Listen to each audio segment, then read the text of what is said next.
General adult tests, your digestive system. The digestive system breaks down food and drink to release nutrients and energy for body cells. It is centered on the long tube called the alimentary canal. It also includes the liver, gallbladder, and pancreas, which supply digestive chemicals. The distinct parts of the alimentary canal carry out the digestion and absorption of food and drink in several stages. The material remaining at the end of these processes is expelled as feces. Food is broken down typically by the teeth and chemically by an enzyme called amylase in the saliva. The tongue mixes the food and saliva to form a ball called bolus for swallowing. This passes down the gullet, esophagus, to the stomach.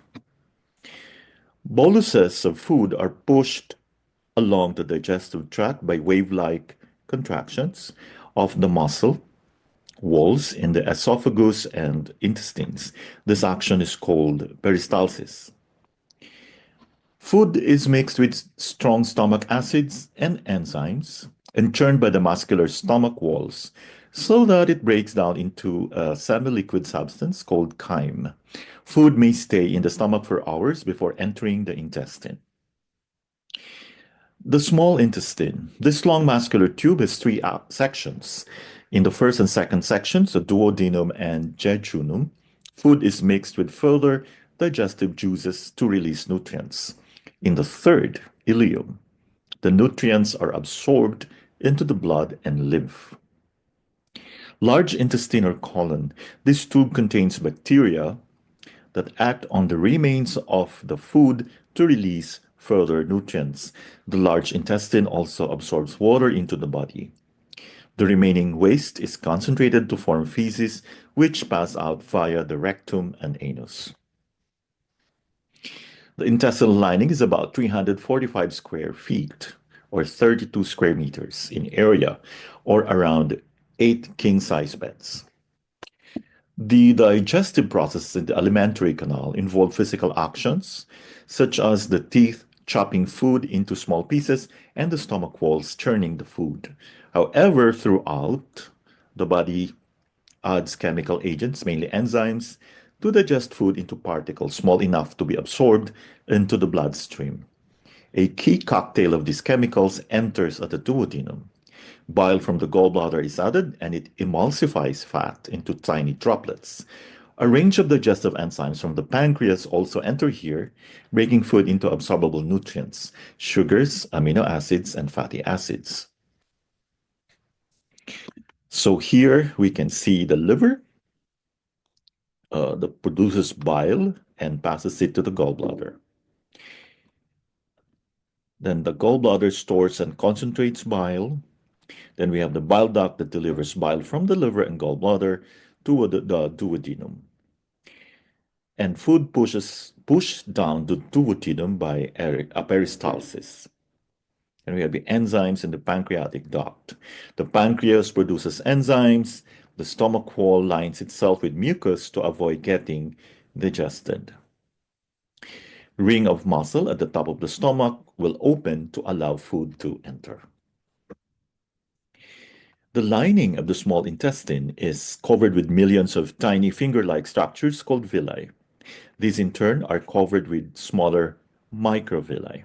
The villi provide a huge surface area to enable nutrients to be absorbed into the blood. Tests may be carried out to assess the digestive system structures or the levels of digestive enzymes and other chemicals. Imaging such as X-rays or viewing with endoscopy can reveal blocked or narrowed areas, tumors, or bleeding in the digestive tract. Certain tests are done to detect ulcers, which are sore areas in the stomach or duodenum lining. Blood tests may be carried out to assess the levels of chemicals produced by the liver or of insulin or digestive enzymes from the pancreas. Thank you so much for listening.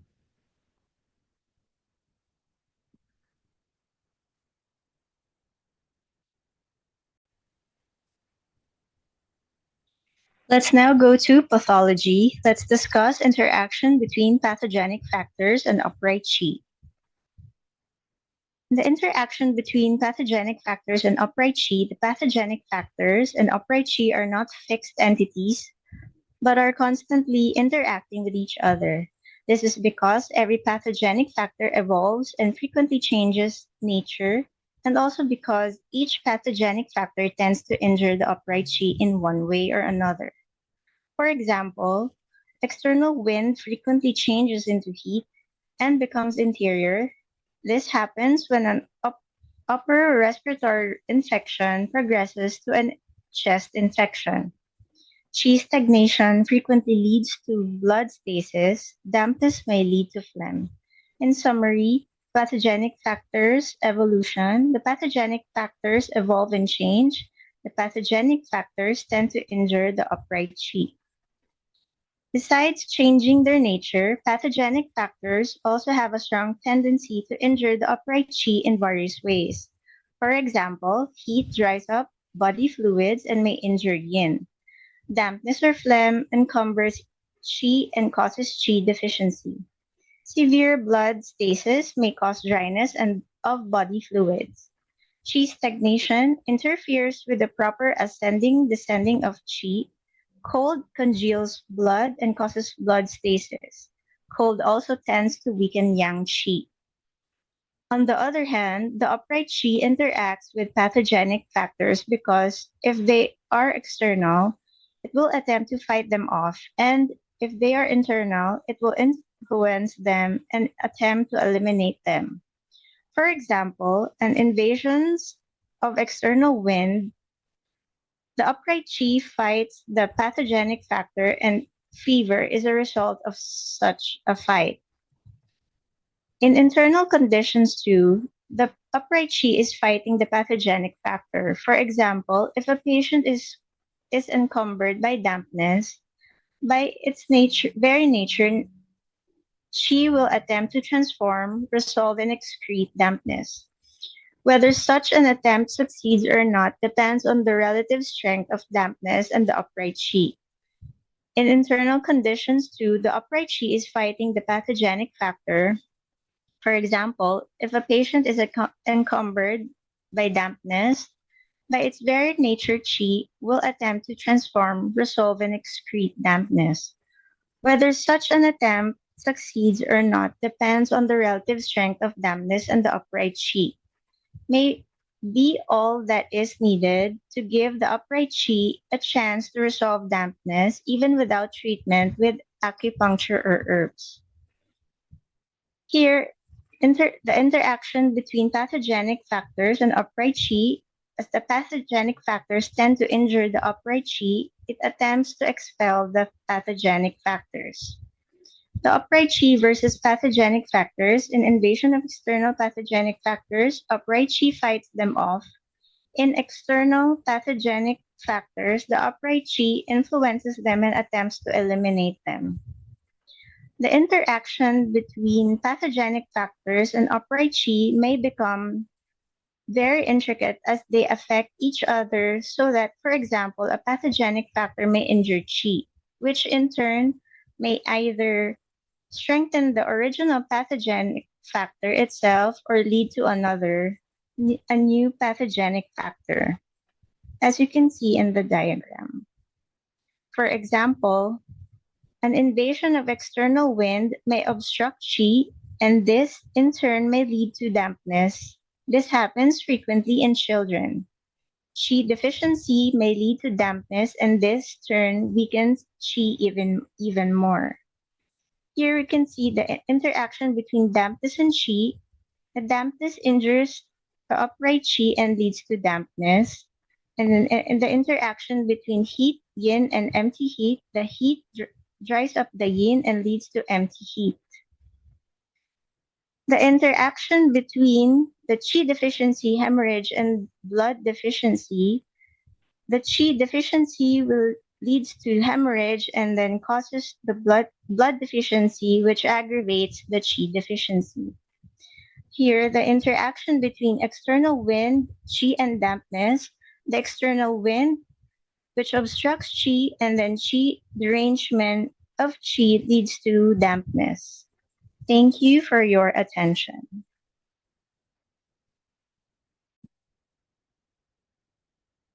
Stomach 28, Shui Tao, water path. Located on the upper abdomen, tooth zone lateral to the anterior median line, grid zone inferior to the umbilicus. As its name suggests, Shui Tao helps regulate fluids in the lower burner. It benefits urination by opening the water passages in the lower jaw, stimulating production and excretion of fluids. Without fluids, the body, mind, and spirit wither, stagnate, and fertility and fruition are affected. Stomach 28 also regulates qi in the lower jaw and can be used for regulating the menstrual cycle where there are issues of stagnation of qi and blood. It can be used to warm and tonify deficient qi or sinking qi in the lower jaw. Clears damp heat in the lower burner. Indications: urinary retention, menstrual problems, lower abdominal distension, lower back pain. Stomach 28 helps regulate fluids in the lower jaw and can be considered for retention of urine, lower abdominal distension, or menstrual disorders, often combined with REN4 and sometimes with spleen 13, as all 3 points address problems in the lower jaw. Although this point is most commonly known as Shui Tao, the great 7th century physician Sun Simiao referred to left Shui Tao as Pao Men, gate of the uterus, and the right Sui Tao as Tihu, child's door, emphasizing its action on gynecological disorders. These two ways of naming this point reflect its dual actions of clearing stasis from the bladder and promoting urination on the one hand, and clearing stasis of qi and blood from the uterus on the other. As far as the former action is concerned, Shui Tao is indicated when excess pathogenic factors obstruct qi transformation function of the bladder, leading to retention of urine. As for the latter action, Sui Tao is particularly indicated for cold congealing the uterus and giving rise to obstruction of blood, manifesting with various symptoms of blood stasis, such as dysmenorrhea, infertility, menstrual pain, radiating to the lumbar region or down the thighs, and retention of the placenta or retention of dead fetus. It is also specifically indicated for uterine masses, implying masses of indefinite form and changing location, primarily due to qi stagnation. The unifying factor between these two spheres of action is obstruction, emphasizing that this point, stomach 28, is almost exclusively used for excess patterns. Sui Tao is also indicated for pain of the lumbar region and pain of the shoulder and back, and appears in at least two classical combinations for this purpose. This is an example of the method of selecting points from the front of the body to treat the back, and also reflects to the fact that the stomach sinew channel passes through the lower ribs and connects with the spine. Thank you for your attention.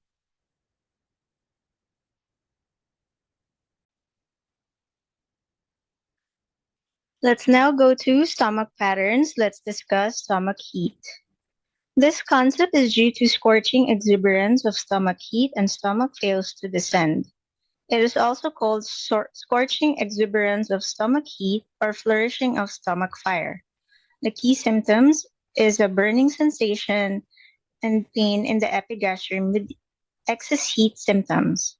The analysis of this pattern results from an excessive intake of acrid, spicy, warm, greasy, or dry food which turns into fire, from emotional frustration which leads to depression of qi that turns into fire, or from invasion of endogenous heat pathogens, all of which can lead to scorching exuberance of stomach heat.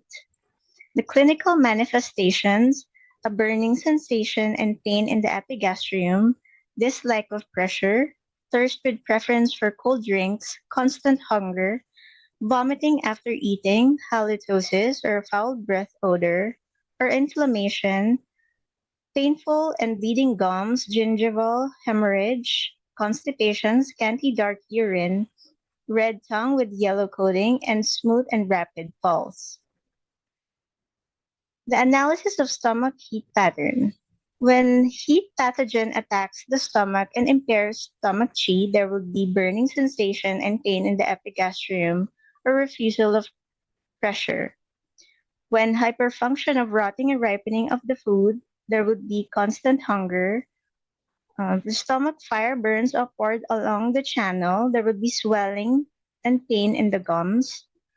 Turbid stomach chi flows upwards. There would be foul breath odor. A failure to moisten and nourish the intestinal tract. There would be constipation. When the heat pathogen injures body fluids, there would be thirst with desire for cold drinks. The heat pathogen damages the networks and blood seeps out of the vessels. There will be gum bleeding.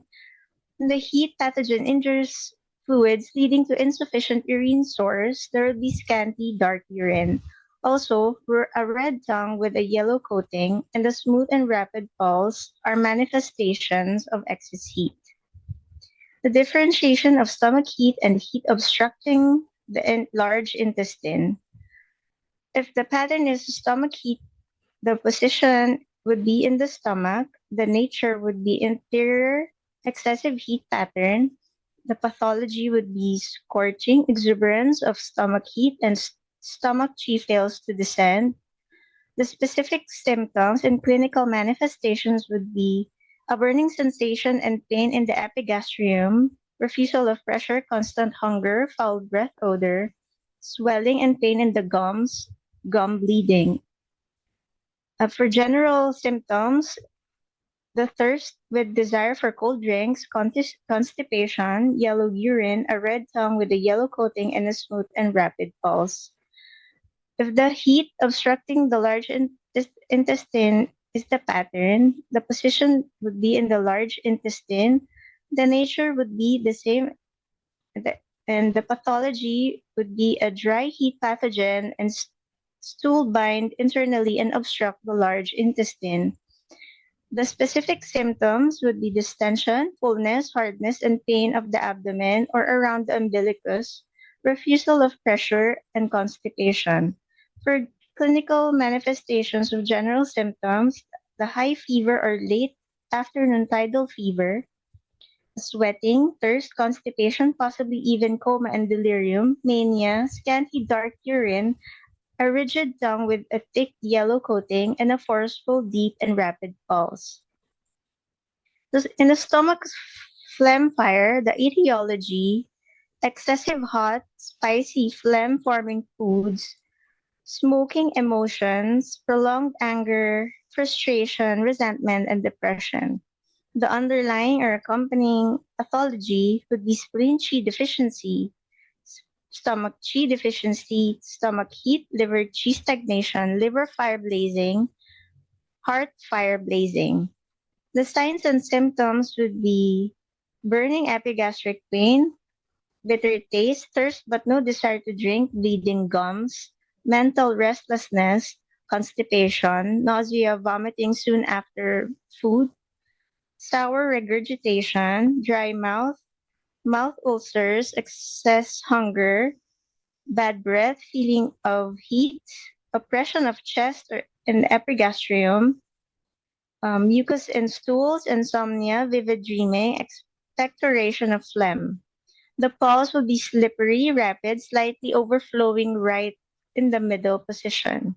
The tongue would be in a red body, deep middle deep midline crack, sticky yellow coating, also within the stomach crack. The treatment principle is to clear stomach and drain fire, harmonize stomach, transform phlegm, nourish yin fluids. The acupuncture treatments are stomach 44, clears stomach heat, stomach 21, stimulates descending of qi, Ren 13, subdues rebellious qi, large intestine 4, regulates face, eyes, nose, mouth, ears, spleen 15, moves qi and regulates intestines, spleen 9, transforms dampness, spleen 6, supplements spleen and stomach, stomach 34 harmonizes stomach. Ren 12 clears stomach heat. Large intestine 11 clears heat. Ren 11 harmonizes middle burner. Stomach 40 transforms phlegm and benefits the chest. Ren 9 harmonizes the intestines. And we can use the needle with drainage. Relevant advice: when there is stomach fire, the person should avoid all foods that are hot in their energy. They should eat cooling and neutral foods, especially boiled or steamed vegetables, and foods that are moist or glutinous in their consistency, such as porridge. This will help protect the stomach's yin aspect. The ingestion of umeboshi plums will have a neutralizing effect on stomach fire and can be used in acute conditions. If food stagnation is involved in the generation of stomach fire, it is important that the person follows dietary advice for this pattern. Thank you for your attention. Yes. Diagnosis by 8 fundamentals, true and false cold heat syndromes. In certain serious diseases, when the illness has reached a critical stage of extreme cold or extreme heat, there may appear symptoms that appear to be opposite of the nature of the illness. Thus, a cold illness may in such circumstances present symptoms of hotness, and a heat illness symptoms of coldness. These are known as extreme cold resembles heat and extreme heat resembles cold. They are also known as true cold, false heat, and true heat, false cold. True cold, false heat. This means that there is true cold in the interior, but symptoms of hotness in the exterior. Typically, the apparent symptoms are fever, superficial redness on the face, thirst, and a large pulse. They seem to suggest heat, but further observation shows that though feverish, the patient prefers warmth. Though the face is red, it is tender and the redness fluctuates. Though thirsty, the patient prefers warm drinks. And though the pulse is large, it is deep and forceless. Moreover, the forelimbs are cold, the urine is clear and copious, the feces are loose, and the tongue is pale with white coating. Symptoms of cold in the interior. Thus, the symptoms of hotness are false, and the nature of the illness is of yang deficiency and yin excess. This situation is one of strong interior in cold, pushing the deficient yang to the exterior. Hence, it is also known as the syndrome of excess yin expelling yang. True heat, false cold. This means that there is true heat in the interior, but symptoms of coldness in the exterior.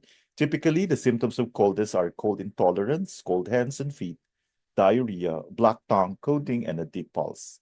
These seem to suggest cold, but further observation shows that though cold, the patient avoids warmth and the chest and abdomen are feverish. Though there is diarrhea, the feces have a fetid odor and are partly dry. And though the pulse is deep, it is forceful. Moreover, the throat is dry and there is halitosis. The patient is thirsty and prefers cold drinks. The tongue is red or crimson and the urine is scanty and dark. Sometimes there may even be mental confusion and delirium. Thus, the symptoms of coldness are false cold and the nature of the illness is of interior heat. The main mechanism is strong heat in the interior, trapping yang qi internally so that it cannot reach the limbs. Alternately, yang qi is excessive in the interior and pushes yin to the exterior. Hence, it is also known as the syndrome of excess yang expelling yin. In ascertaining the trueness and falsity of cold heat, it is necessary first to understand the entire course of the illness. In true cold with false heat, the illness usually begins with cold and only subsequently produces hotness. In true heat with false cold, the illness usually begins with heat and only subsequently produces coldness. Also, the apparent and false symptoms tend to reside in the limbs, the skin, or the complexion, whereas the changes in the visceral organs, qi and blood, and the fluids are what reflect the true nature of the illness. Hence, in the process of differential diagnosis, it is important to rely on the symptoms of the interior, the appearance of the tongue, and the pulse profile as the principal basis. Moreover, the apparent and false symptoms are not identical with their corresponding true symptoms. Consider the symptom of red face, for example. In true heat, the entire face is red, whereas in false heat, the redness is limited to the cheeks, and the red is superficial and intermittent. For the symptom of cold limbs, in true cold, the patient tends to lie in a curled up posture and desires to be covered, whereas in false cold, the chest and abdomen are feverish and the patient refuses to be covered. Thank you for your attention.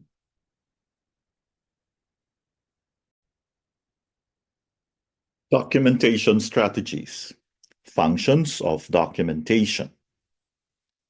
Documentation is a critical step in the health assessment process. The healthcare provider can perform an excellent examination. However, the documentation that follows determines the worth of the examination. The documentation of the patient provider encounter not only provides the background necessary for follow up with the patient, but it also serves as a legal account of the patient provider interaction and subsequent interactions.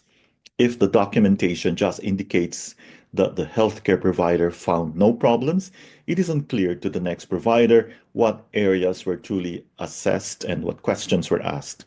For example, if a history of the respiratory system is taken, but the documentation merely states no problems, it is unclear to the next healthcare provider or to a person performing a legal review of the chart. If the patient has been successfully queried about tuberculosis, chronic obstructive pulmonary disease, asthma, or sleep apnea. It also fails to provide sufficient data to justify the cost of any specific tests or treatments that require third-party reimbursement. From a more practical perspective, giving a more detailed list of the items or questions reviewed with the patient also provides documentation for the provider himself, and it facilitates management of the patient in future encounters. Once a provider has documented specifics about the past medical history, he does not need to repeat the same questions in future encounters. Instead, the provider is able to focus on any changes in the history since the last appointment. This facilitates continuity of care and helps the patient to feel that her past history is well known and her current needs are being met. So we have here the healthcare provider listening to a patient's history of present illness, documenting pertinent data. As a healthcare provider begins to document the history and the physical examination, it is important to keep some simple strategies in mind. If a pre-printed form is being used, it is appropriate to fill out the form while interviewing or examining the patient. Be sure to record vital signs as you take them and do not rely on your memory. Also, remember the basic rule. If the examiner forgets to assess anything in the history or physical, he or she can come back to it later in the process, but the examiner must only record data that he or she has truly obtained. If the provider is using an open format or a non-printed form, it is helpful to take detailed notes while assessing the patient and then combine and transfer the notes into formal written format as soon as possible. Again, if any assessment parameters have been omitted in either the history or the physical, it is appropriate to indicate not assessed. Be sure not to fabricate any findings or data. Instead, make a note in the plan of care of additional areas that need to be covered during the next appointment. For example, if one forgets to assess the thyroid and the patient's chief complaint includes fatigue, then it would be appropriate to make a notation in the plan that the thyroid should be assessed and a thyroid stimulating hormone level drawn at the next encounter. So here you can see the healthcare provider taking brief notes during the interview. Thank you for your attention.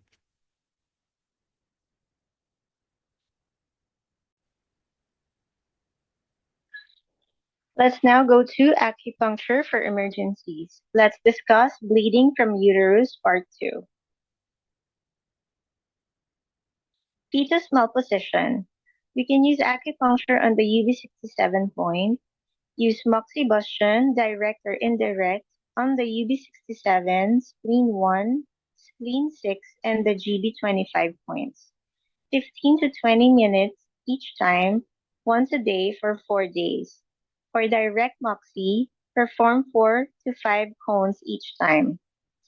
The success rate is highest with horizontal position, followed by hip position. The feet position is difficult. The correction of the position occurs within 4 sessions. Expedite fetus delivery. We can use acupuncture on the LI4, spleen 6, and UB67 points.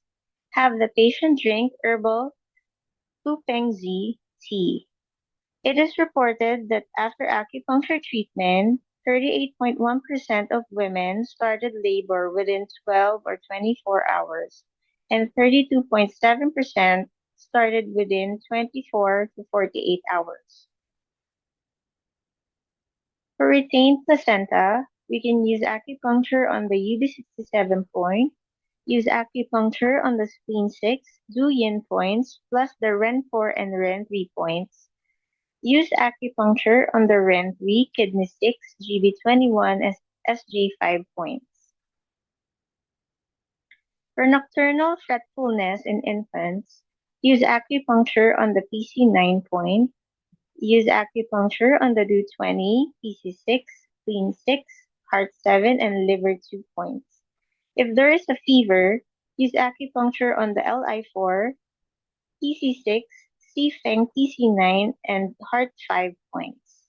If there are cold signs, face is pale, hands and feet are cold, use acupuncture on the DO20, LI4, PC6, spleen 6, stomach 36, and REN 10 points. You can also use moxibustion on the DO20 and PC9 points. For acupuncture in children, the acupuncture needle does not remain in the skin after there is acupuncture sensation by the acupuncturist. On the Sifeng point, stab the points, 4 points on each hand, with a lancet and press out blood or white-colored liquid. Thank you for your attention.